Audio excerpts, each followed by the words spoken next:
Hello everyone, and welcome back to Clara Sews Vintage.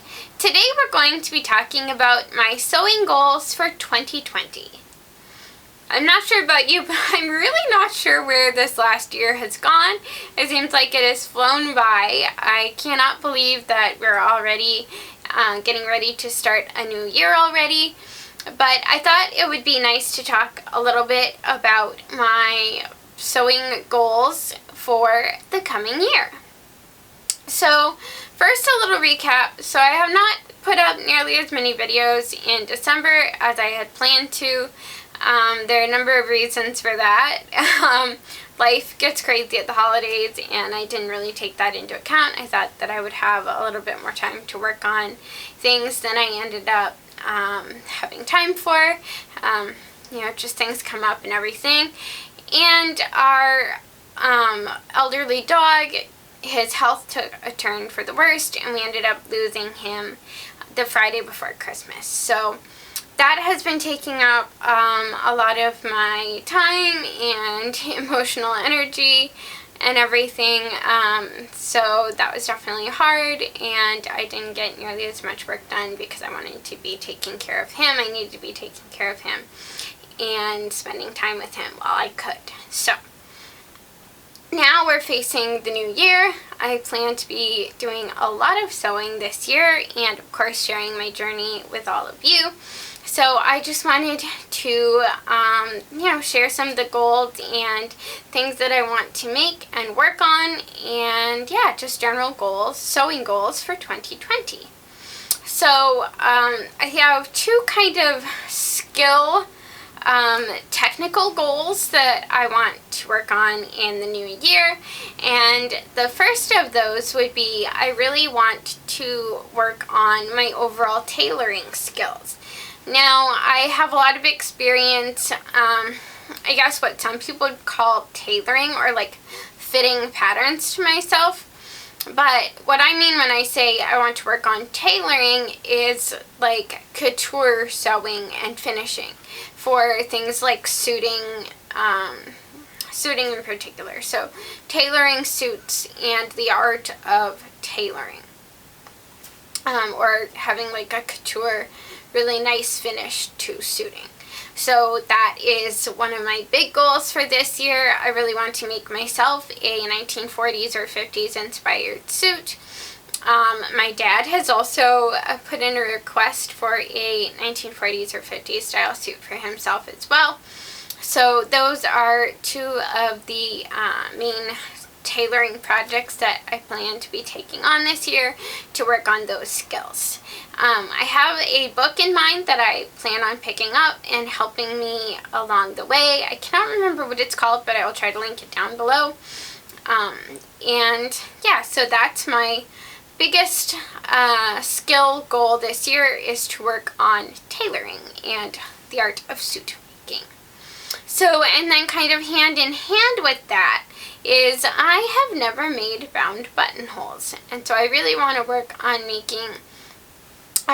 work on the skill of making bound buttonholes. I think that can really add to the finish and the detail of things like coats and even suits and jackets and stuff like that. So I really want to work on making bound buttonholes and my skills making bound buttonholes, or lack thereof, since I have never made them before. So those are the two main skill based goals that I have for this year.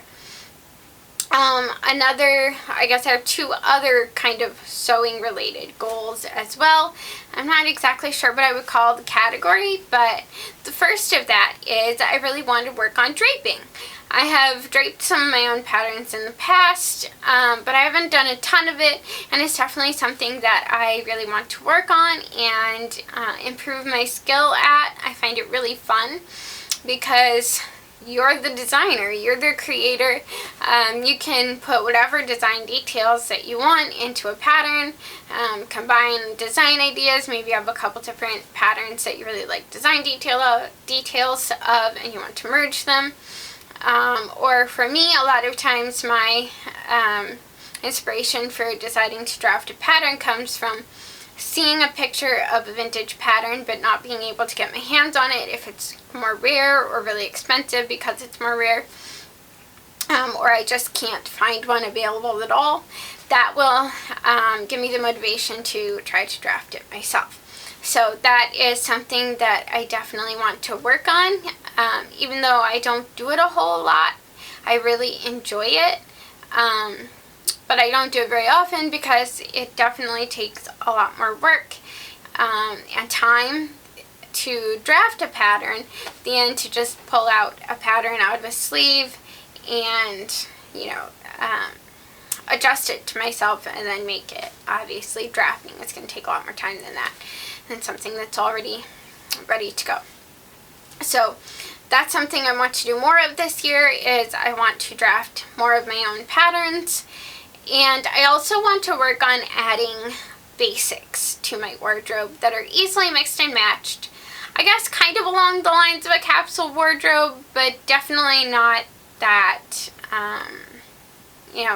not fit in that tight of a box. I just want more separates that I can mix and match and make lots of new different outfits out of by combining different pieces. So in some of my videos that I've already posted, you've seen me kind of working towards that end already, with like the burgundy skirt that I made, this green waistcoat that I'm wearing, that I also have a video on making. So I want to kind of, I guess, continue that into the new year, making kind of basic pieces that can be mixed and matched and go with a lot of different things.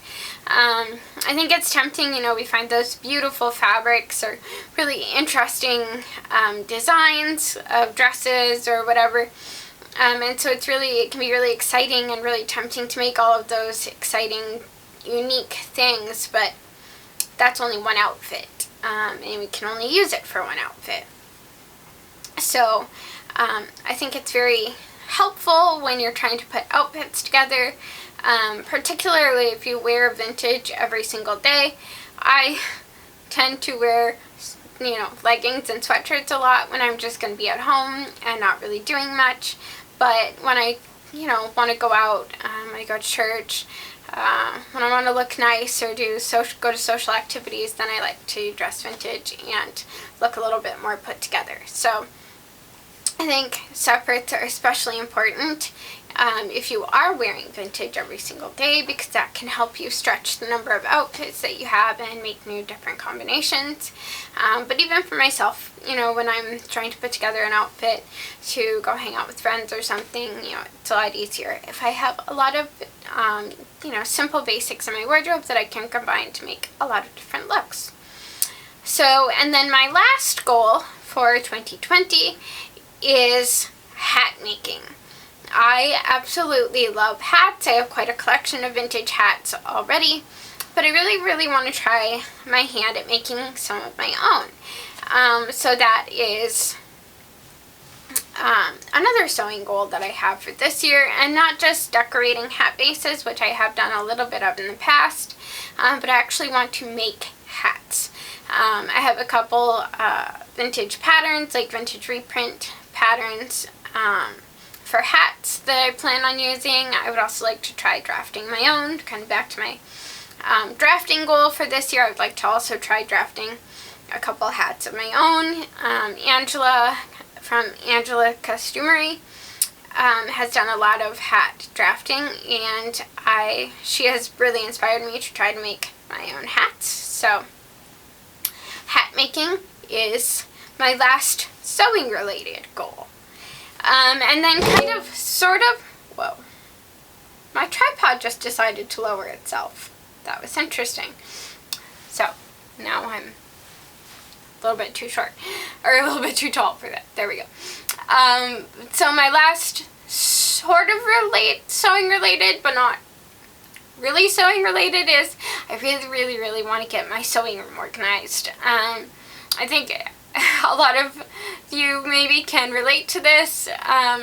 We seamstresses tend to get focused on the things that we're making, and at least for me, I know I'm not always real great at keeping my sewing space organized. So that is a big goal for me this year. I really want to get my space organized, and I really want to try to keep it organized. So once I get the space organized, I would love to take you guys on a tour and show you the sewing space that I work in and how I have everything set up. So that would be a big goal for me, to try to get everything organized so I can welcome you all like on a tour of my sewing space.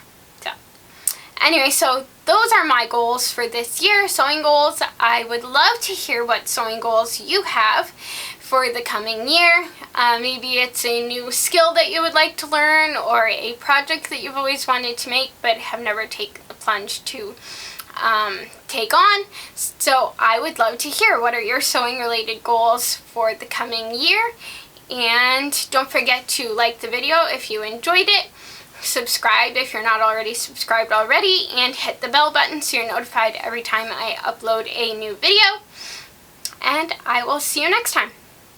Bye!